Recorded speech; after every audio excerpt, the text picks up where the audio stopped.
Ho, ho, ho, and welcome to Connections for Life. I'm Ted Pete. I'm Rudolph the Red-Nosed Kuvo, but that was aggressive with your ho, ho, ho. I wasn't ready. It scared me.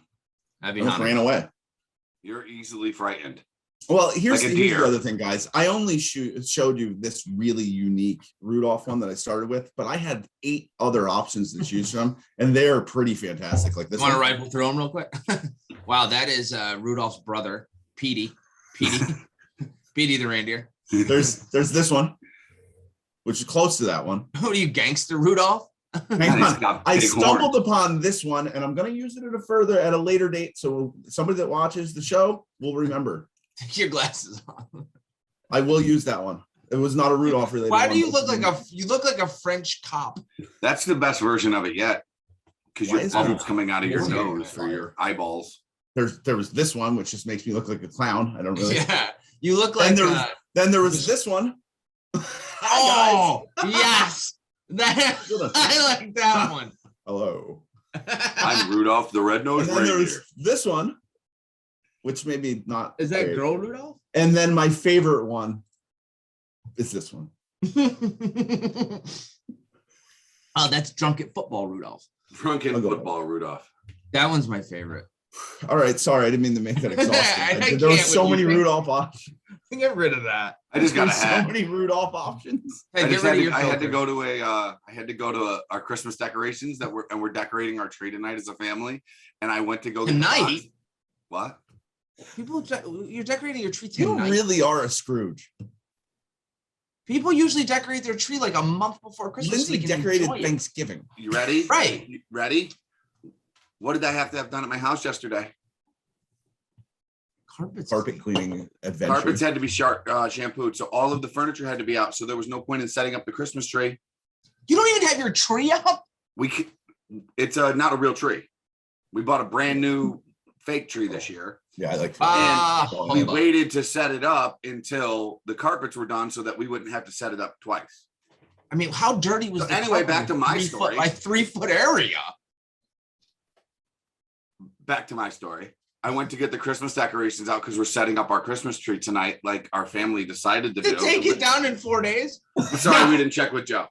I should have texted you. What kind of Christmas? Like, hey, Merry Christmas. Let's leave him go. Let him go on. He found the hat while he was going through his Christmas stuff. Well, I go to get the Christmas decorations box out, and we always wear these hats while we're doing it, you know. And I don't know. It's the thing Eileen started when we were little, when the kids were little. You were little? When I was little. So you still do this? Yes. They would decorate the tree on Christmas Eve. So I bring the tree down to the house, and she's like, "Oh, babe, you're getting ready for tonight. Bring in the totem." And I was like, "No, I'm getting a hat for the show." He was like, "I hate you," and I was like, "I was out there, Mark." I just can't wait for your new artificial Christmas tree stand to like stain the floor. No, the tree is already Nick and I pulled the tree out and put the tree up last night, but you got to like fluff all the branches and do all this stuff. Yeah. It's nothing. But fun, but better than having a real one, honestly. It is. We had a real one last year for the first time ever, and we hated it. We did it 1 year. 1 year we did it, and then I have a fake tree. I have a fake tree, and I really just I hate fake trees. Sorry guys, I'm on the minority here. I love having a real Christmas tree. I just like the way it smells. To be honest with you, that's it. The rash it made our kid break out in for touching it. Yeah, well, that's same thing with me. I'm allergic to pine too, so it's pretty awesome. Oh, that's great. So it's our Christmas. This is our Christmas week. Christmas end episode, of year week, really, right? I mean, this is our end of year episode, essentially. I mean, our recorded end of year episode. Yes, because we're doing something special next week. Well, we're not. The show is doing something special next week. Well, we have our fingers crossed. That's gonna work. That's also true. We are leaning. We should record a little something though. Like, no, all right. Whatever. I just wanted to shake my head no so the bells would ring. I thought that's just in your head, Teddy. Oh. Why'd you make me prepare with my favorite of the year if it wasn't the last one of the year? It is the last one of the year. It's the last live. It's not our last episode. It's the last time we're recording. I'm gonna cry. So speaking of that, great segue. We're gonna do something special here today, folks. We're all gonna share our Christmas gift of what we think was our favorite episode of the year. So I don't know if that's special. It's special to us. We're gonna start. That's true. It is special to us. Very good. Me? Yeah, Joe, tell us your favorite episode and why. This one, because it's the last one of the year. No, I think my favorite was episode 74, which was Mr. Rob Darden from DCA. You know, we meet a lot of people on the show and that we didn't know prior. Pretty much everyone that we have interviewed for the most part. But Rob Darden to me was like a guy that I actually kind of bonded with, and we communicate still pretty frequently. Just a great guy, just somebody that you know, I think not that I don't like all of our guests. That's not what I'm trying to say. It's just that I think that Rob was one of the ones that I really enjoyed his interview. I've learned a lot from him. I respect him a ton, and he's a person that I like to be able to call a friend nowadays. So like, that was a good one for me. I have two, actually. My second one, don't worry, I'm not stealing your thunder. It was Teddy's exit interview compilation that Brianna put together, which is still probably my favorite one to watch. It's the only episode I've watched it more than one time, to be honest with you. The only one from start to finish. So that was a gem for me. But those are the two that really stand out for me this year that we did. So what about I don't know who wants to go. Chad, why do I have to go next? Come on, Chad. Because I'm the host. I kind of liked episode 61, Jeff Osborne, 62, Russell Treat, 63, Heidi Brooks, 64, Dirk Smith, 65, Jim Kunkel. I'm just kidding.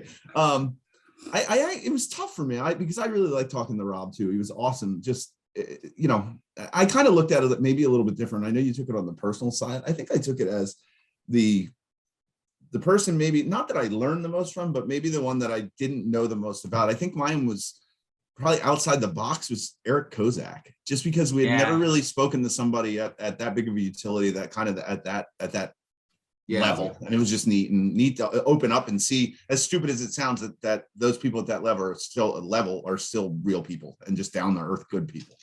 Yeah. And then I liked Sarge Summers, and I liked Rob Carpenter, and I liked So now that I don't have any episode, that was my whole point. So, no, honestly, mine was a little off the cuff, and it was Dana Badke. Dana became was that this year? Yeah. It was 9 months crazy ago. as it is, yeah. Episode 48. It's right on the cusp. Yeah. Well, it was between her and Tommy Houston, because I love Tommy's story. Yeah. And he's just such an adventurous guy and stuff like that. But Dana became like a lifeline of resources for us. It was all about networking, and she plugged away at the show. Yeah, we had to end up with 3 or 4 guests because of Dana. If you're still watching this, I really Bill appreciate Shutt. Yeah. So we truly, really, you know, I enjoyed that one. We truly benefited from Dana being on our show. Yeah. And if I had to pick one more, it would honestly be the AGA conference recap, because it shows Joe in a pink flamingo suit.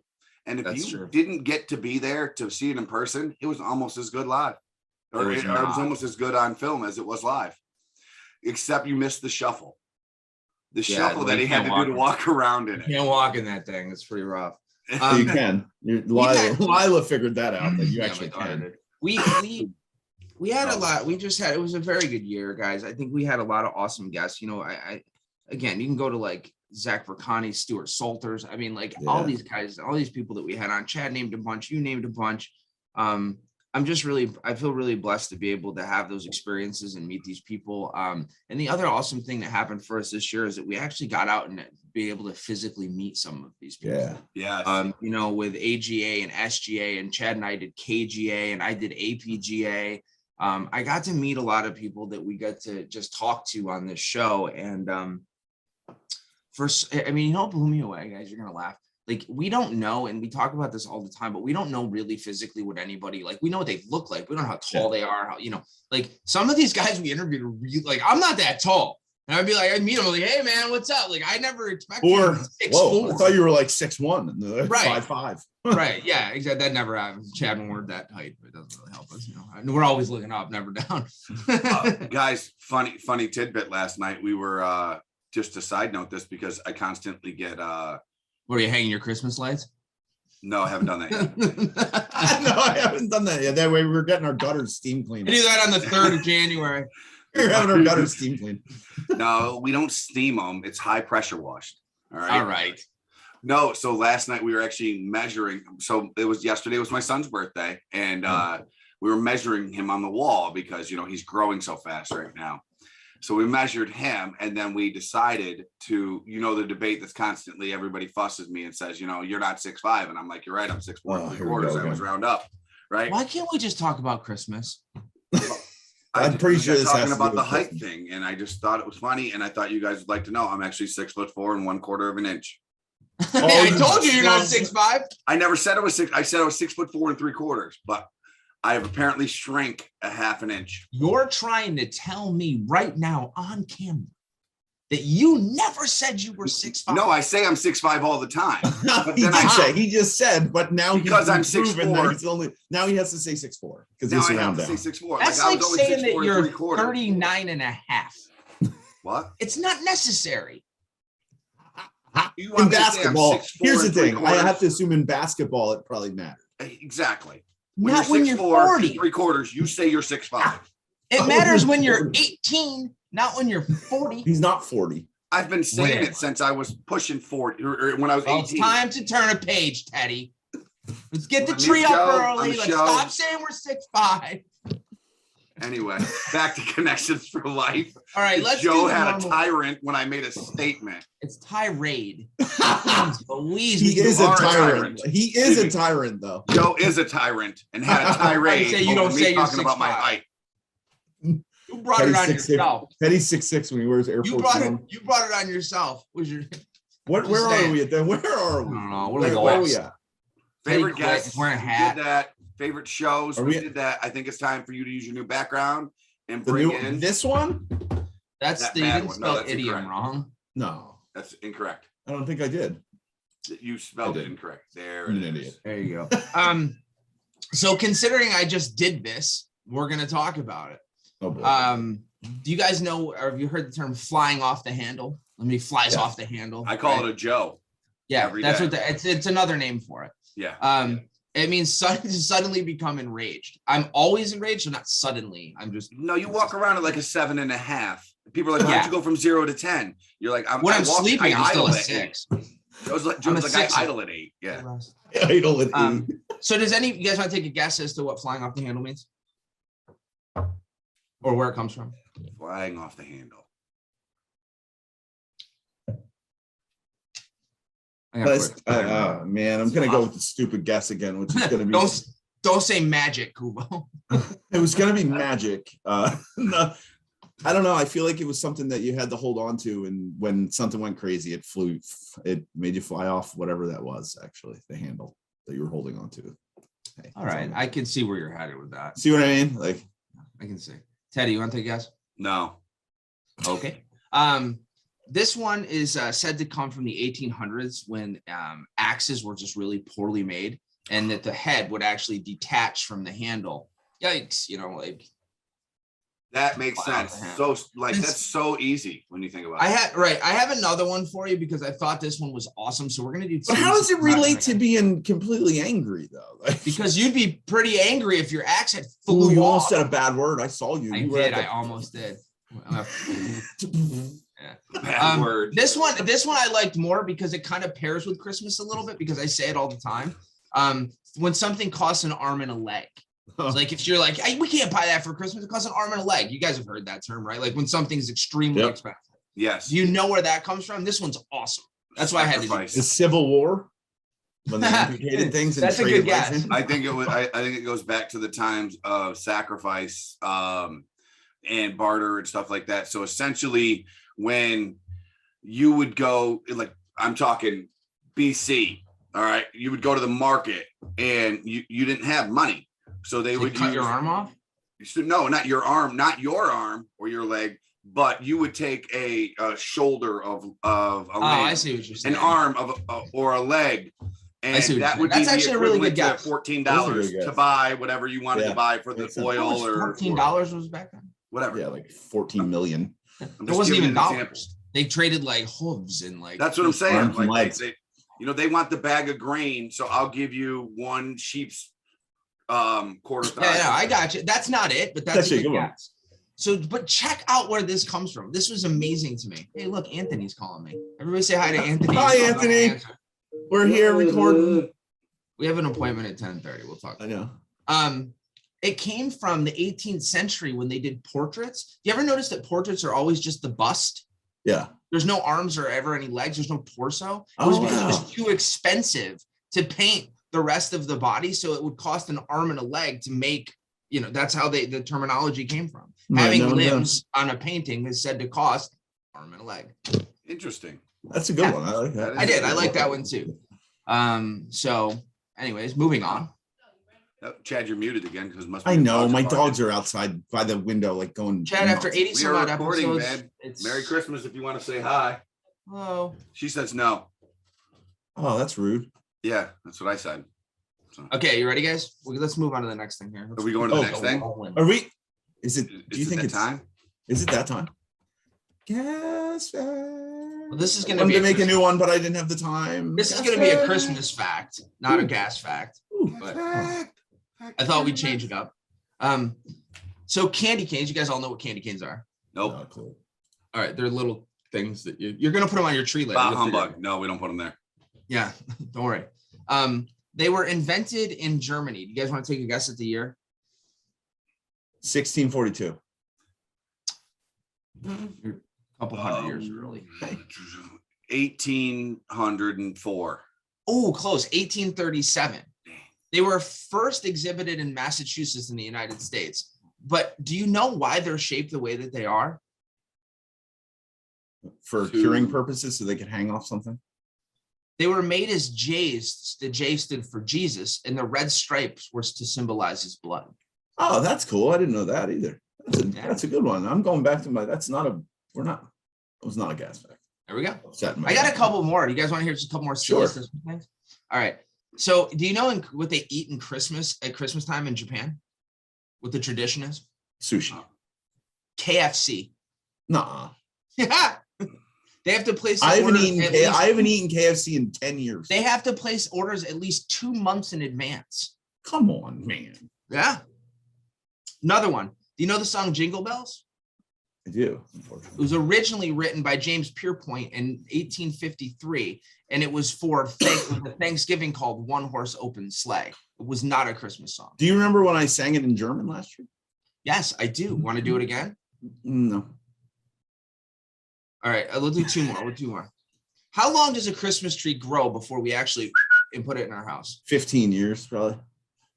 That's right. It's right. I know. The only reason I know that, Lindsay's dad taught me that, because he was like, I don't know how these Christmas tree farms survive. Like, you have to, how many do we consume? Oh, that's. Well, hold on. How many people? 50 million. There's 380 million. I'm going to say 50 million. No. Not everybody has a tree. Not everybody has a real tree. Not everybody's 20 million. You're just going to keep going. 10 million. No. 8 million. 5 million. 9.5. 30 to 35 million. Wow. So 10%. For every one that they chop down, they usually plant 3 seedlings in its place in the spring. Yeah. So my dad has a Christmas tree farm. Really? Yeah. And you don't know any of these answers? Well, I don't get a live Christmas tree. So clearly it hasn't. Yeah. I got one last year and then my kid bring out trash. I lied. I have 2 more. This one's pretty, because I wasn't going to do this one, but I'm going to do it because of Chad and what he dressed up as in his thing. So Rudolph the Red-Nosed Reindeer was first an advertising gimmick for Montgomery Ward in 1839. It is now a Christmas classic and it's watched every year. It was originally just a marketing campaign for a department store. I wonder if they get royalties off of that. Well, Montgomery Ward closed a bit ago. That's what I'm saying. Like that, because they didn't get their royalties. All right. So the last one is, do you guys know what is considered the largest Christmas gift ever given? I got to find the Statue of Liberty. That is correct. The Statue of Liberty was given to us by France in, I believe, 1866. That's not really weird. sure about I that. know things like that. So anyways, I mean, you can go online and find all these things, but they're pretty cool. There's a lot of interesting Christmas facts. I just thought it was, when was Christmas declared a federal holiday in the United States? 1904. 1882. 1870. How long have Red Santa's been standing in front of the Salvation Army bell things? Since what year? The year the Salvation Army started. 1946. It's gonna be earlier. Oh wow. I actually, after I said 46, I was gonna say like World War One. But and for the last one, the construction workers started the Rockefeller Center Christmas tree tradition in what year? Construction workers started the Rockefeller tree in Rockefeller Center. 1909. 1922. 31. Darn it.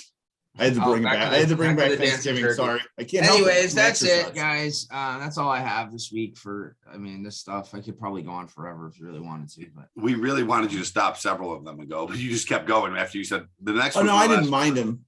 They're cool. Especially when I knew the one. I just figured, there's so many of them that you can do this forever. I was actually kind of blown away when I started looking into some of these 3 minutes before we started to record. And yeah, so. Okay. Are we done? I think so. Go back to this then. So as we wrap the year on our final live show that we're recording, we just want to seriously, from the bottom of our hearts, tell you guys thank you. Those who watch, those who talk to us, because not many of us, not many comment, but we talk to so many of you guys via all the platforms of our life. We want to say thank you for the support of the show. Thank you for giving us the opportunity to continue to do something that we enjoy and that you find beneficial or entertaining or both. Neither. El Teddy. All of that, none of that, whatever. Just keep watching. Yeah, I agree. It's been a while. Can you guys believe that we're doing the second Christmas special? Like, we've done one already. It's crazy that we're still kind of doing this, and it's kind of crazy that we're still going through what we're going through. I think at this point in time, gosh, if we had asked us last year, would we still be doing this? We'd be like, nah, we'll be, everything would be kind of back to normal. Right, not a chance. Right? Yeah, everything's still kind of the way it was. I just want to say thanks, like Teddy said. Stay safe, stay healthy, and hopefully we can get out of this relatively soon. I know we've been saying that for almost 2 years now, but it is what it is, guys. We're just kind of doing what we can. And I'm, like Teddy said, if you guys watch this and you find any value in it, or you see a show here and there, and please comment, please say something. We enjoy those, and we like the banter back and forth with the people that watch our show. And the last thing I'm going to leave you with before I let Chad talk is, if you want to be on this show, like, we don't have any like major requirements or like any, you have to fill out an application. We'd love to have you on, anybody from whatever walk of life, whether you're in the gas industry or not in the gas industry. You just want to come on and say hi, we'd love to have you. So thanks for everybody. Thanks for everything. And Scuba, I'll let you talk. I want to say thanks to the people that actually watch this. I don't know how many there are, but more than anything, I want to say thanks to you guys. We do this every week. It's not like this is commitment from all three of us that has 3 times a week. Yeah, really, if you think about it, that we've been doing for probably a year and almost 9 months now, and that's a big thing, guys. That's a commitment level, and we very rarely miss any, and we always try and do it, and that means a lot. So thank you to you guys, and once again, longer than my first marriage. Thank you to.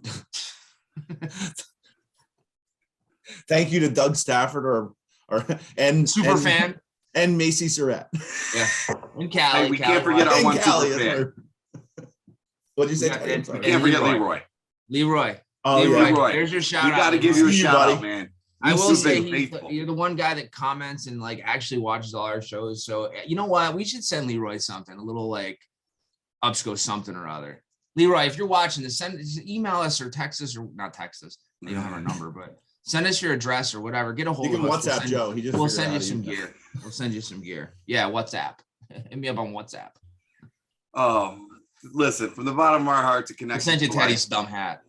We'll send it to you, and I'll write your name right here in glitter. With spelled incorrectly. Glitter. So Chad's one eye closes when he smiles like that. He looks like a special needs pirate. We gotta go. Merry Christmas. We love you guys. Merry Christmas. Happy New Year.